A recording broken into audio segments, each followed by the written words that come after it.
Welcome, kindred spirits, to a place of positivity, passion, and purpose.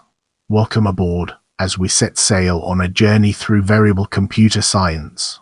In computer programming, a variable is an abstract storage location paired with an associated symbolic name, which contains some known or unknown quantity of data or object referred to as a value. Or in simpler terms, a variable is a named container for a particular set of bits or type of data like integer, float, string, etc. A variable can eventually be associated with or identified by a memory address.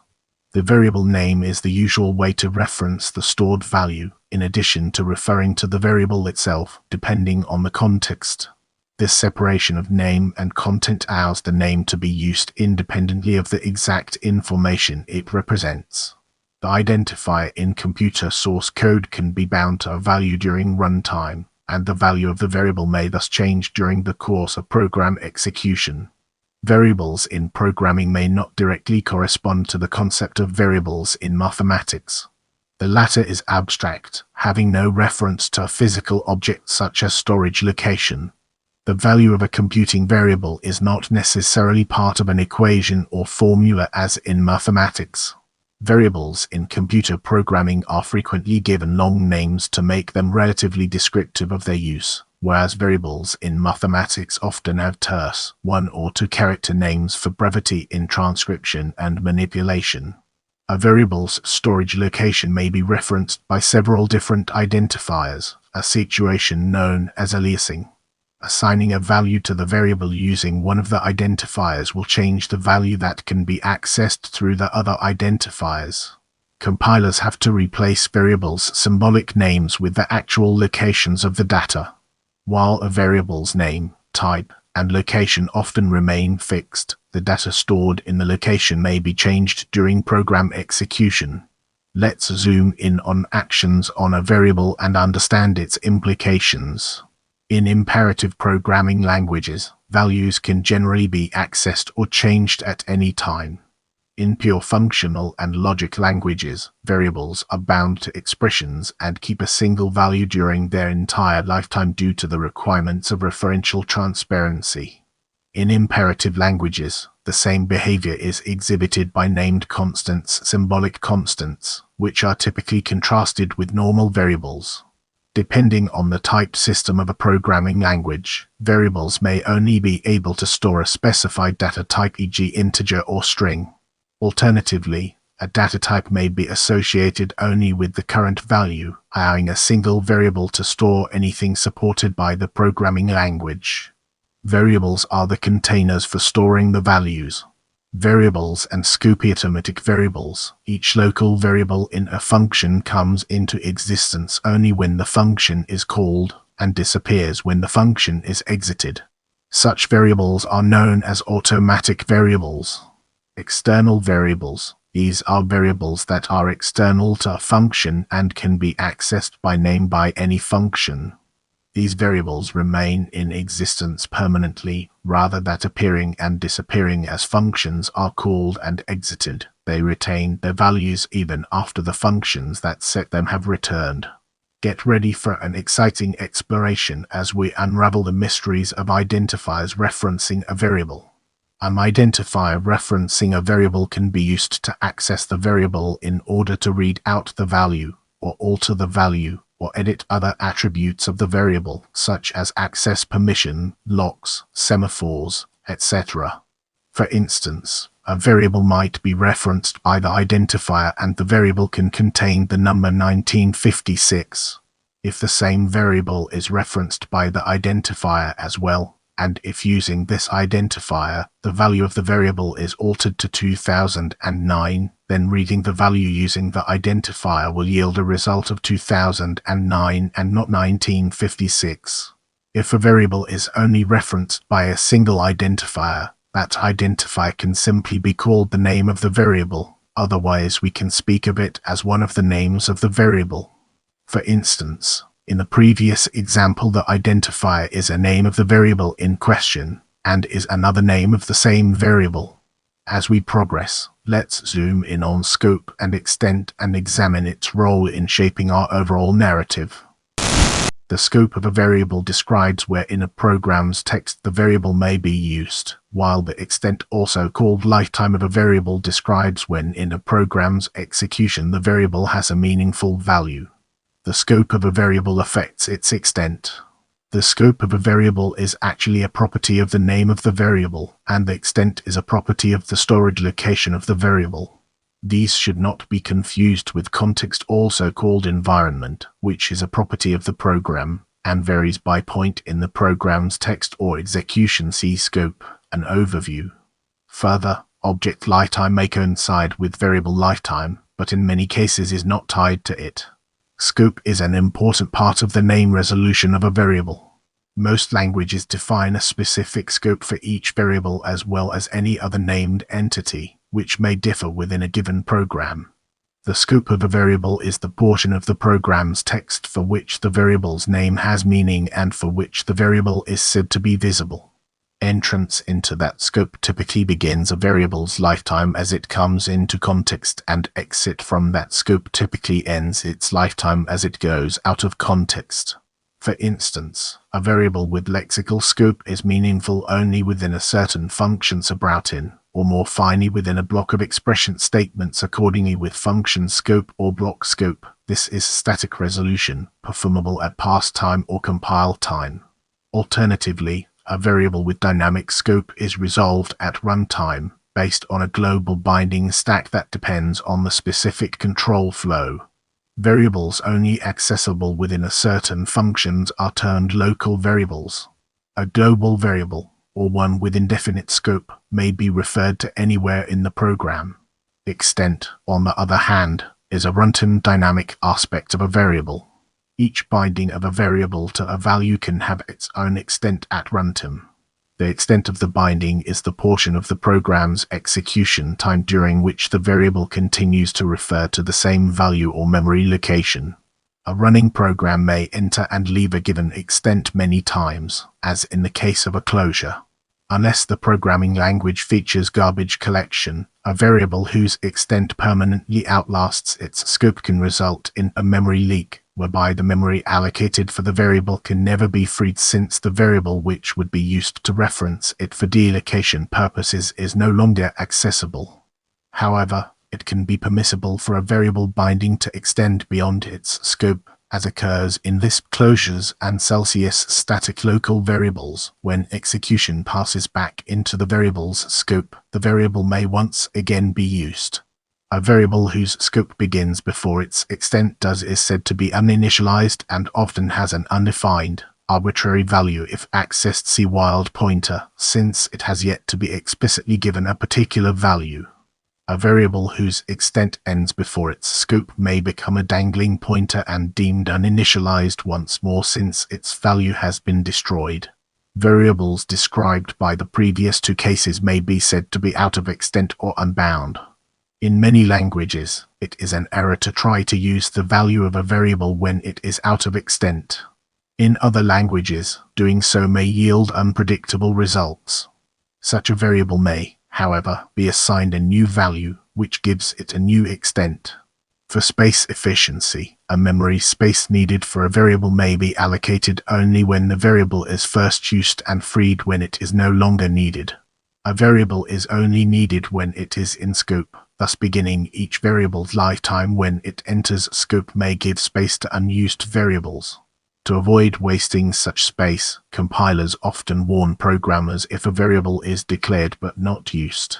It is considered good programming practice to make the scope of variables as narrow as feasible so that different parts of a program do not accidentally interact with each other by modifying each other's variables. Doing so also prevents action at a distance. Common techniques for doing so are to have different sections of a program use different namespaces, or to make individual variables private through either dynamic variable scoping or lexical variable scoping. Many programming languages employ a reserved value, often named null or nil, to indicate an invalid or uninitialized variable. Let's now zoom in on typing and uncover the hidden gems that lie within.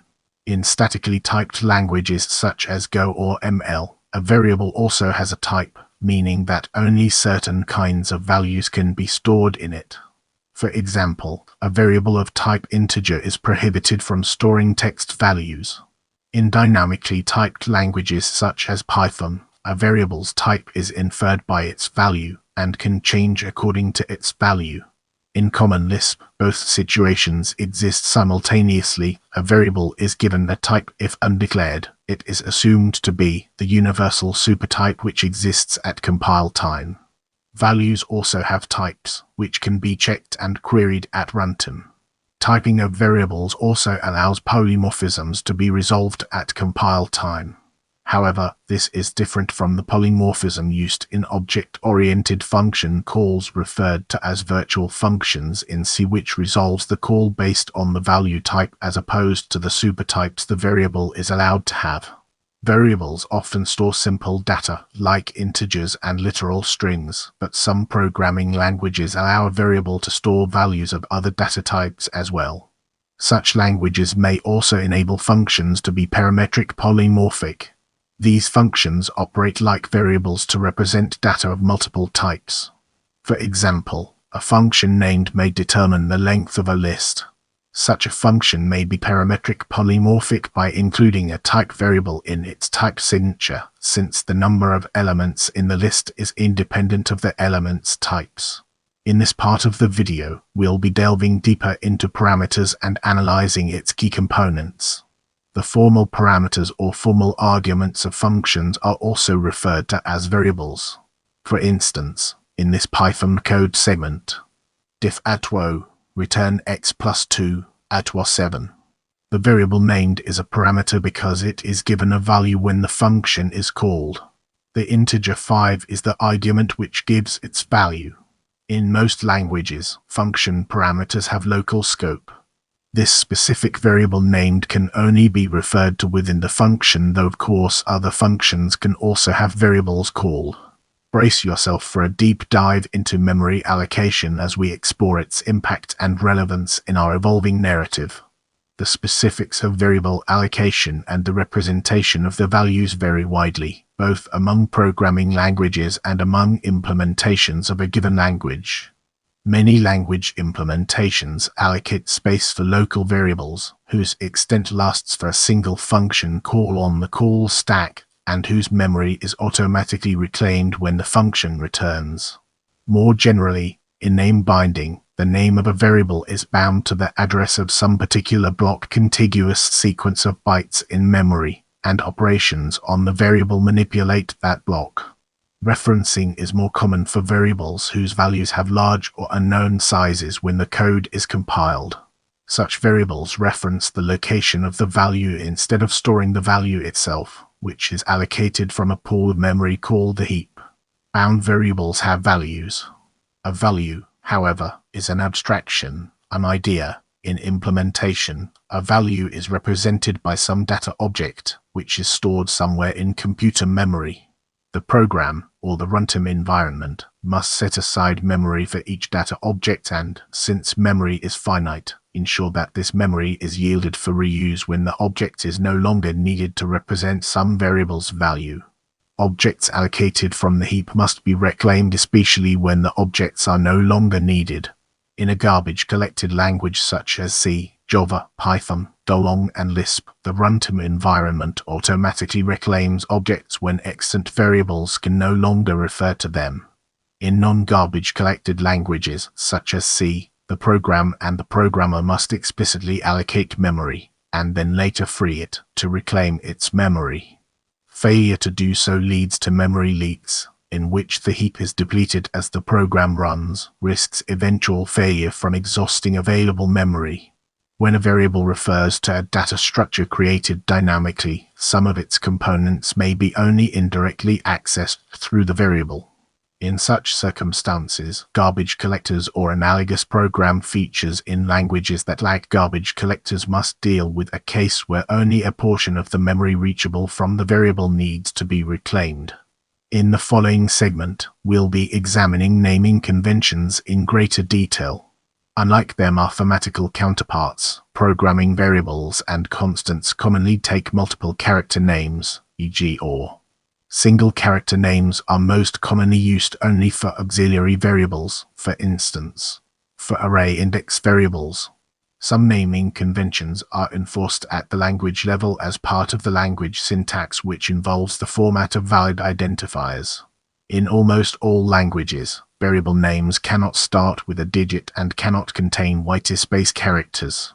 Whether or not punctuation marks are permitted in variable names varies from language to language. Many languages only permit the underscore in variable names and forbid all other punctuation. In some programming languages, sigils, symbols, or punctuation are affixed to variable identifiers to indicate the variable's data type or scope. Case sensitivity of variable names also varies between languages, and some languages require the use of a certain case in naming certain entities. Most modern languages are case sensitive, some older languages are not. Some languages reserve certain forms of variable names for their own internal use. In many languages, names beginning with two underscores often fall under this category. However, beyond the basic restrictions imposed by a language, the naming of variables is largely a matter of style. At the machine code level, variable names are not used, so the exact names chosen do not matter to the computer. Thus, names of variables identify them. For the rest, they are just a tool for programmers to make programs easier to write and understand. Using poorly chosen variable names can make code more difficult to review than non-descriptive names, so names that are clear are often encouraged. Programmers often create and adhere to code style guidelines that offer guidance on naming variables or impose a precise naming scheme. Shorter names are faster to type but are less descriptive. Longer names often make programs easier to read and the purpose of variables easier to understand. However, extreme verbosity in variable names can also lead to less comprehensible code. Welcome to the next segment, where we explore variable types based on lifetime and its significance in our journey. Variable types based on lifetime. We can classify variables based on their lifetime. The different types of variables are static dynamic, explicit heap dynamic, and implicit heap dynamic. A static variable is also known as global variable. It is bound to a memory cell before execution begins and remains to the same memory cell until termination. A typical example is the static variables in Celsius and C. A static dynamic variable is known as local variable, which is bound when the declaration statement is executed, and it is deallocated when the procedure returns. The main examples are local variables in Celsius subprograms and Java methods. Explicit heap dynamic variables are nameless abstract memory cells that are allocated and deallocated by explicit runtime instructions specified by the programmer.